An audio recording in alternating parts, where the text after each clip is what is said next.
was the first moment that you knew for certain that journalism was the right field for you? I was a freshman in college, and I was majoring in business, and the accounting class wasn't going so well, and I was already working on a student newspaper, reporting and writing my own articles, and my instructor who was over the student newspaper also worked on the weekends at a television station, and she worked as a producer. And she said, why don't you come in and shadow me some weekends and just see what you think about television news? And I hadn't really thought about that. I knew that I seemed to be better with words and in subjects that dealt with English than I was in math type subjects, but I just always saw myself as being a businesswoman. I just didn't really ever translate that into any other field but business. So anyway, I went in and shadowed her for several weekends and just fell in love with journalism and continued writing on the student newspaper, and then changed my major to journalism and worked on the student broadcast as well, and then went back and did several television internships at local TV stations, and just the bug bit. The bug bit and it stuck, didn't it? Mm-hmm. You were saying, in your story how you were shadowing someone. Mm-hmm. How important is that today for like a young student to shadow someone? I think it's very important. I think if there's someone who you've pinpointed who is doing something that you think you might want to do, to ask them, could I come in and watch what you do? Could I get a glimpse of that? And I also think it's important for people who are older, such as myself, to pull as we climb. If there's a younger generation, somebody interested in this, we need to accommodate them and help them come along in this industry, because I've already got wrinkles. I'm not going to be doing this forever. We need a new generation, and we need good, responsible journalists. So I think it's important, no matter what the field, for all of us to take time out for those who are trying to hone their skills or fine-tune what it is they want to do. In college, how did you hone your skills as a new journalist? Practice, practice, practice. I wrote on the student newspaper. I produced several articles a week. I worked on my student television station. I auditioned and got the anchor position. I also reported, shot all of my own video and edited, and came up with my own story ideas. And I also worked on the college radio station. So I was delivering the news in the afternoons on the college radio station. So practice, practice, practice. And then the internships, I did 2 or 3 internships at television stations as my schedule permitted, and those are non-paid. So in addition to school and a job that paid as a hostess at a restaurant, I was also working for free at television stations just to try to soak it all in like a sponge. Okay. And also reading about 5 newspapers a day and several news magazines a week, and watching television news constantly. Okay, so being current, you definitely have to be current. Yes, you have to know what's going on. You have to understand the world around you. What does this statement mean to you? Stacy has always said the stories that matter most are the ones that affect change. I feel that as a journalist we have an obligation to right wrongs, shine light on things that are wrong and people who are doing things wrong, whether it's misuse of tax money or whether it's abuse of children, or whether it's someone in a position of authority abusing that power. I feel that is what journalism is at its very essence. And I feel that anytime we can expose that, then we are helping to right a wrong, and we are, in effect, effecting change. And I think that is what my main responsibility is. And currently, when you arrived today, I'm working on an investigative report about waste, government waste, and how the Tennessee Department of Transportation has used a lot of money to improve an intersection that didn't actually qualify for that money to be spent there. So I'm exposing that.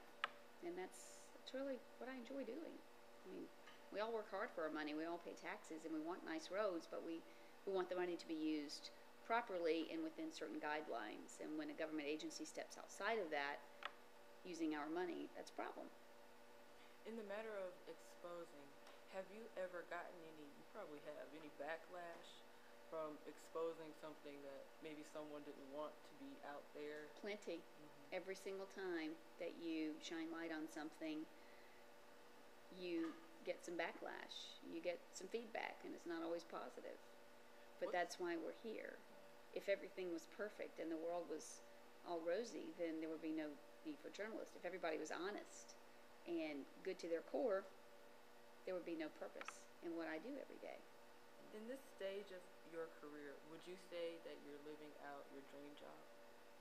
I have already worked at the network television level. That was my dream job, to work as a national correspondent, and I have done that.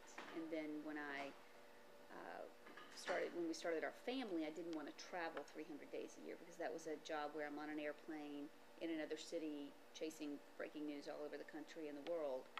So I was on the road 300 days a year, and I didn't want to do that anymore. So that was my passion, and that was my dream job.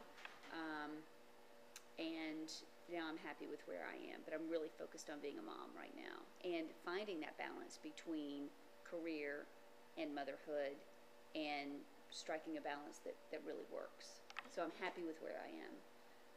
I am not as in love with my job as I used to be, i.e. journalism, just because I love my children more. But I waited late in life to start a family, so I got to do so many things and have so many opportunities in my career, because that was my only focus. And that's why I was able to climb the ladder so quickly and make it to network news by the age of, I think I was 30. What was the most challenging story that you've had to Hold on, write? my children. Hey, honey.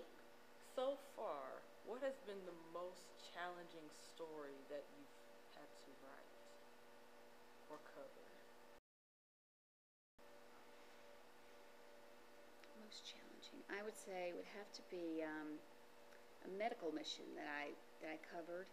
This was several years ago. I was working at a TV station in Illinois, and I went on a medical mission to the Philippines to do a story on these local doctors from Illinois who would go all the way to the Philippines to do free surgery on children who were born with cleft lips and cleft palates, and to see the conditions in which they lived. I mean, abject poverty. They would get a cardboard box and pile it in a landfill and crawl inside of it, and that was their house. Or they would drape blankets over headstones in a cemetery and get under the blanket, and that was their house. To see that, and then to see how these doctors giving of their time 2 weeks out of a year to go over and do these surgeries would really change their lives, because they couldn't talk when their lips were split open, and they were really shunned in society. They had no friends. These little children had no friends, and they couldn't go to school. And so to seal that lip up and then see them, smile for the first time, and see them get to go to school and start making friends and not be made fun of, and that was really, really emotionally fulfilling and emotionally taxing all at the same time. It was really, just became really personal. And I think it really opened my eyes to the fact that we've got it pretty good here in America, and if we need medical care, we're able to get it.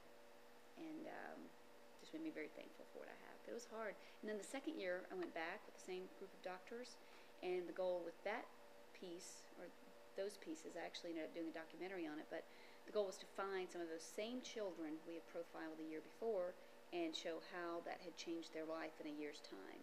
So to go back and try to find them in that cemetery, but they had moved to a different cemetery with a different blanket, and go find them in the cardboard box in the landfill where they had moved. And so trying to find these families with no cell phone, and just word of mouth, and I didn't speak Tagalog, which is their language, and it was really challenging, but it was just really, really rewarding all at the same time. But we found 2 of the children we had profiled the year before, and it was just amazing to hear them talk about their new life, going to school and learning to talk, and it was just really, really, really enjoyable. And then I would say probably the other most challenging assignment was 9/11, the anniversaries and all that, because at the time I was working for CBS News, and so I was there in New York, at Ground Zero, and talking to the families and just seeing them all come there and stand there at the memorial and cry, and it just was really, really just emotionally draining. I can imagine. Yeah. The mission that you talked about, was this a church-sponsored mission? It was just some local doctors in Illinois who just wanted to do this. The group is called Operation Smile, or no, Operation Rainbow. They're called Operation Rainbow, Okay. and yeah, it's just a local initiative. Has your faith had a part to play in any story that you have chosen or thrown out there to a meeting? Well, my faith plays a part in everything I do every single day, and I try to approach my stories in a way that God would want me to approach them, and I try to be an advocate for those who don't have a voice and those who are being taken advantage of. And I just feel that God gives me the right words to use. I don't always do a great job, but I try to do my best. And sometimes I fall short. But you get back up and, you try the next day. But faith is a part of everything I do every single day. And the way that I live my life. Okay. Now, is there a story that you wish you could redo? It's just one of those stories like, oh, I had to get it out there. It was time consuming. Time was of the essence. I had to, Have you ever had a story that you just want to redo now? That I want to go back and revisit, or I wish I hadn't done the story? Either that. Can't think of any specific story that I wish I had not done. Every story I've done, I've poured my heart and soul into it, even little stories. I still try to do my best with what I do.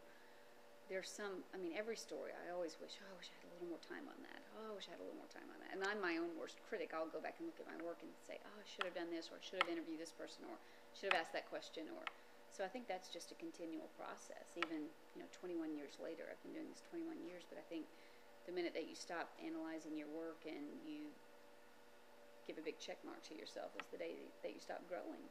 But no specific story that I'd say, oh, I wish I hadn't done that.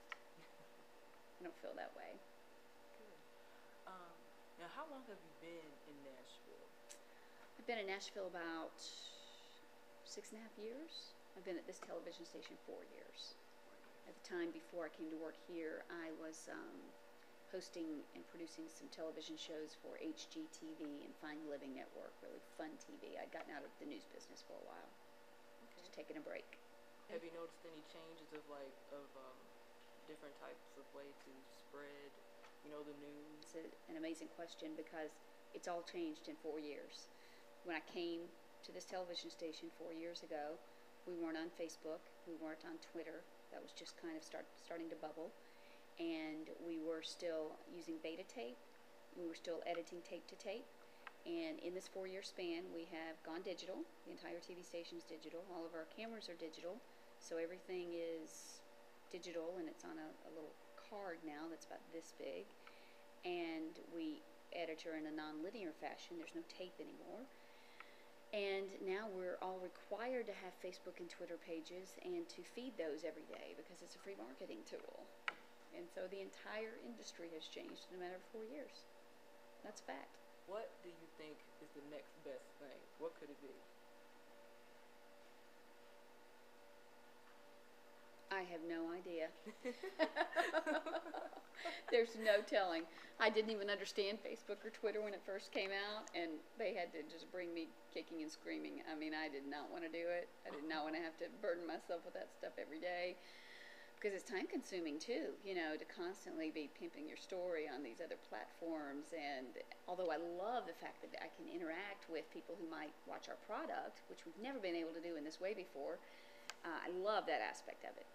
And I also love the fact that there's such a direct link now that people feed us stories. It's amazing. People will just send me a little Twitter message about an investigative story that I might need to look into, and I think that's awesome. But the whole idea of constantly having to feed my Facebook page, which is still a work page, and then there's now my company has started me a fan page, which I can't stand that word, and then the station has a Facebook page, so I have to post to all 3 of those platforms, and then the Twitter page. And then we also have to post all of our content that we report to our website as well. So there are 5 different places I have to post things and constantly update things, and that's in addition to interviewing the people and just doing the basic journalism of finding the story and writing the story and executing that story and delivering it and anchoring the news. I'm constantly updating all of these other platforms, but it's great too because I just think that it makes what we do more accessible to more people, and increases the line of communication between us and the people who might watch our product. Okay. Yep. Now, rumor has it that you have a cable TV show. Is this true?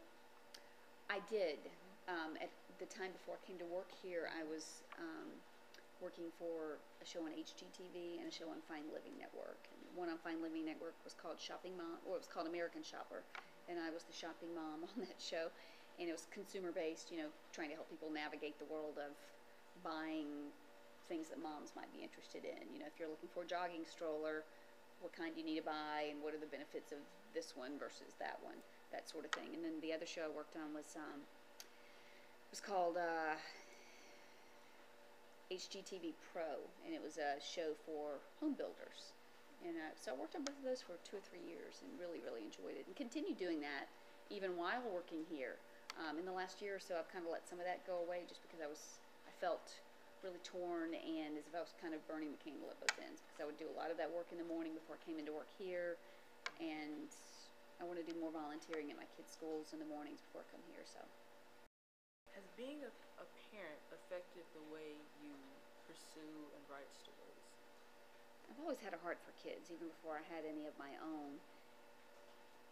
But I would say that I can relate now to parents who have a child with, in a situation where, maybe their child is being bullied, or maybe their child is very sick, or maybe their child was taken advantage of by, a mean man. I can relate more with the pain, even though my children are safe, but I can just relate with the pain, and it just takes a little piece of my heart every time I have to do one of those stories. Even if I didn't go out on it myself and report it, even just anchoring the news and reading it, or being in the newsroom when we talk about these stories and we decide what we're going to cover and how we're going to cover it, it just tugs at your heart. Yeah. And how do you handle that, like personally? Like, how do you handle the emotions of the story, and then having to report the story, and having to you have to read the prompter, you have to have a straight face, when you read it. How do you handle that? Well, I think it's okay to be human. And during the Connecticut shooting, there was a night when we had run so many stories on all these children who died, and it was a few days after the event, and we were finally starting to see pictures of these little children. And we had aired a story, and it showed all the children. And we came back on camera, and I already started crying, tearing up in the piece, and we came back on camera, and I was still crying, and I was just trying to gather myself, and it just happens. I mean, I think it's okay to be human. Tried to hold it in, but who could look at 20 children, their sweet little faces, and know what happened and not be sad? I think you're inhuman if you don't feel something on some level. Being a journalist, it's always good to have a number of sources. Mm-hmm. Now, how have you collected sources over the years? What's the best way to do that? Like, how can you trust people, to be a good source? Well, I think that just kind of happens over time. I think if you run into someone and they give you a tip, and then you check it out and you develop that into a story, if it's a legitimate tip, and you do a good job with the story, fair job, then they'll call you again, or you keep their number in your cell phone, and that way you can just text or call them occasionally. Hey, you know of anything else going on? And then I also have a Rolodex with people's cards, and I'll go through that every month or so and just pick out cards and call, reconnect with people. Hey, what's going on in your town? Can you tell me anything? And then now with Facebook and Twitter, like we talked about, I'll message people. What do you know about so-and-so? Or what have you heard about this? Or that sort of thing. And sometimes I'll just post, like if I have a story idea, I'll just post something on my wall on the various Facebook pages that we have, or on Twitter and say, what do you think about this? And somebody might write back, and they might have an actual connection to what we're talking about. I'm thinking now of a special report I did on bullying last year, and how else are you going to find a family who's affected by bullying? You know, you can go to a school and stand outside a school and wait for the parents to pick their kids up in the afternoon and say, hey, has your kid been bullied? But that's kind of a hard way to get a personal angle on a story that's kind of touchy. So if you just put something out on Facebook, hey, I know bullying is a big issue. We've had 4 teenagers commit suicide this year because of being bullied at school. Anybody have anything they want to share on this topic? You can private message me or post right here on my wall. And you'd be surprised at how many people come forward. And then out of those, a couple are willing to talk and do an interview for the greater good. Because they know if they speak out, then it will encourage someone else to speak out. And it will encourage those who are being persecuted to stand up and realize they're not alone. So I think there are all different kinds of ways to get sources and work sources and keep sources and continue to grow your sources. And I think all those different ways, you know, keeping numbers in your cell phone, keeping cell phones, asking for a cell phone number for a person. Don't ever be afraid to do that. You'll be surprised how many people will actually give you that. And then, you know, keep their cards in your Rolodex and Facebook, Twitter, you know, just communicating with people, keeping the lines of communication open. What do you do, like, after you've had a source for a number of years and then everything that they've given you is false? Like, how do you handle that? Well, I haven't ever had that really happen to me. I think it all goes back to basic journalism. If you're checking out what you're being told on 2 or 3 different fronts, you'll get to the truth. So I attribute that back to some lazy reporting. You know, getting too comfortable with the hand that's feeding you. You still have to check it out. You got to check it out every time. You got to check it out on multiple levels. And if you do that, then you're covering your butt and you won't get in trouble. If you aren't doing that, you're taking their word for it, or you're copying something off the wire, or you're copying something out of another publication and you're putting it on the air, you're going to get burned. And so we have a policy here where we have to attribute everything. If we didn't actually go out and do the interview ourselves, or we didn't call on the phone and get confirmation, then we have to attribute it. The Associated Press is reporting blah, blah, blah. The Tennessean reports blah, blah, blah. You know. Okay. And speaking of doing your own, as far as, you know, finding your sources and things, do you edit your own video that you do, or do you have someone do that for you? I don't. There was a time in my career where I did, and that's actually how it started out. In school, I had to edit everything, and in my internships, I had to shoot everything and edit everything, and which is how I made a resume tape to get my first job. At my first job, I had to shoot and edit everything, and come up with my own stories. And then I was also the producer and the weekend anchor, and I was the assignment editor as well for the weekends. So I did a lot. My Saturdays and Sundays were long. I would get up, make everybody else's assignment, go out and do my own story, shoot it, edit it, do my stand-up in front of the camera, come back, and then start producing the newscast and then anchor the newscast at night. So I shot and edited for the first 4 years of my professional career. And then my second job is when I got a photographer, but I still edited everything. So I would go out with a photographer, but then it was my job to edit, and we were still tape to tape. And I was also anchoring the news. So I would go out in the afternoons on a story, come back, anchor the 6 o'clock news. After the 6 o'clock news, I'd write the story, and then I would edit the story, and then I would anchor the 10 o'clock news. And then at my third job is when I finally got a photographer and an editor, and I stopped editing at that point. Wow. That's pretty much one-man journalism. Mm-hmm. Do you One-man see that band. coming back? It has come back in some forms, especially with the economy being the way it's been these last 4 or 5 years. There are a breed of journalists called video journalists. We have one here at this shop. They go out and shoot their own stuff, edit their own stuff, and put it on the air. Looks great. And I think that for some people that works. And I don't see anything wrong with it. I think that if you're doing an in-depth piece like the one I'm working on right now, an investigative piece, you really kind of need somebody to pair up with. So you can get the kinds of shots you need, and you can, for example, you know, some of these investigative pieces can be somewhat confrontational. You need 2 cameras, one on you, one on the other person. You need 2 mics. You need somebody over here monitoring all of that so you can focus on asking the confrontational questions that you need to ask. So I don't think it's ideal in all circumstances, but I think it's okay here and there for general assignment reporting. It still goes on in small markets all across the country, not so much in large markets. And this is considered a large market. We don't have a lot of it here. We just have one person who does that. When you first began your career, did you ever experience any adversities because of your gender? I did have, at my first job, I had a news director who was a little bit sexist. He would make remarks, but he ended up getting fired about 3 weeks after I got the job, so it was just a non-issue after that. I think some other women in the shop had already gone to human resources, and so the wheel was already turning toward his firing before I ever even realized what was going on. So I have not encountered anything like that in the years since. And I take that back. Oh. There was one other time. Oh. When I was with CBS News, I was supposed to cover the Democratic National Convention, and they found out that I was pregnant, and they did not think, they decided that might not be a good assignment for me because I would be on my feet all day long.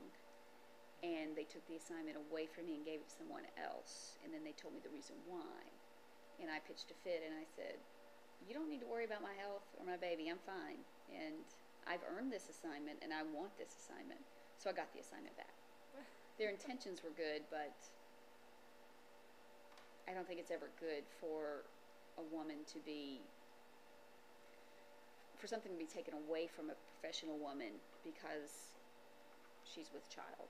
If she raises her hand and said, hey, I need to kind of dial back a little bit, that's one thing. But to take something away from a woman who's worked hard for something that she deserves, then I don't think that it's really a boss's place to come in and decide what's best for her. But it all worked out all right. It worked out in the end. could you explain Mercury law?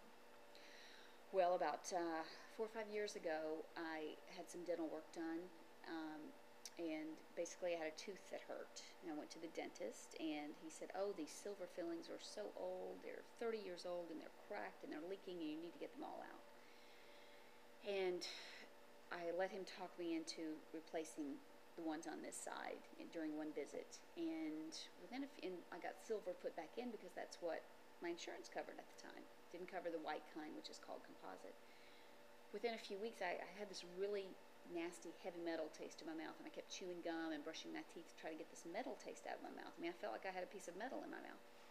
And then over the course of about 4 or 5 months, I started having weird neurological symptoms where I would have tingling down my arm, or would feel like I had water running down the back of my head. And then it got worse to where I had blurred vision or had ringing in my ear. And then there was one morning when it kind of all came to a head, and I woke up and I couldn't walk a straight line. I was kind of falling. My balance was way off. And I'll make the long story short, but through prayer and God putting certain people in my path over the course of the few months that followed that, I was able to trace it all back to the dental work, at which point I discovered that those fillings are 50% mercury. You know, mercury is neurotoxic. And that's what triggered this issue.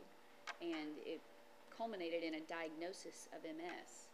But what has happened over the last 4 or 5 years is I've gone down this pathway of ridding myself of heavy metal, and now I'm well. And so that's when I started the website called Mercury Mom, to tell other people about this connection between mercury fillings and neurotoxicity and what it can do to your body. It can do a whole lot more than just mess with your central nervous system. It can be the root of a lot of different diseases, but I try to just stay on point and just really try not to muddy my message, and just try to stay focused on the whole connection between the central nervous system and mercury. Okay. What was your first reaction, towards, the dentist? Well, I felt betrayed because here I am. I'm an educated woman. I've been a professional woman for my entire adult life, and felt like I kind of was aware of what was going on around me, and I felt betrayed in that I never knew, and no dentist ever told me that these were 50% mercury and given me a choice. Hey, just so you know, these are 50% mercury. Do you really want these? Nobody ever mentioned it. And I feel like feel like the American Dental Association has failed us as American consumers. I feel like everybody should be told this. We're all busy living our lives and going to school and trying to better ourselves and find our career path, and or raising families or trying to keep our job or get a better job, and that's what we're focused on. And those who are in position, power, the American Dental Association, the FDA, should be disclosing this type of information and making it readily available and easily available, and requiring dentists to say simple sentence such as, we need to replace this filling today. We have two choices. This one's been around a long time, but it is 50% mercury. There's some basis for some adverse health effects. And then you've got the white kind called composite. Your insurance is going to cover this one. Insurance may not cover this one. Which one do you want? Simple as that. So I felt betrayed. And I hated the fact that I had to get sick to learn this. But I feel like it's all part of God's plan, and that I'm supposed to use it now to help others. And I feel like it happened to me for a reason, because I think God knew that I wouldn't shut up once He revealed all of this to me and made me well. And had you been on Dr. Oz, you probably would have been talking about it too, right? Yes. Actually was on the show The Doctors about a month ago. Okay. It turned out okay. Very good. Yeah, it was good. They did a good job. And I got to testify before the FDA last year, and that was good. Or actually, it was the year before. So, yeah, we're making some headway. I think probably in my children's generation, these will be no more. But it just is going to take some time to phase them out. There was actually an anti-mercury treaty that was signed at the United Nations among, I think, 130 different countries, including the United States, to phase out silver fillings over time. So there's already this process of phasing them out. They're already acknowledging that, yeah, there's a problem with them, and yeah, they can be the root of many diseases. So that's been a good sign, and that happened just in the beginning of January. Very good. Well, I appreciate your time. Thank you so much. Thank you. Thank you. I appreciate it, Ariel. Are we done? We done. You done? We done. You gotta do your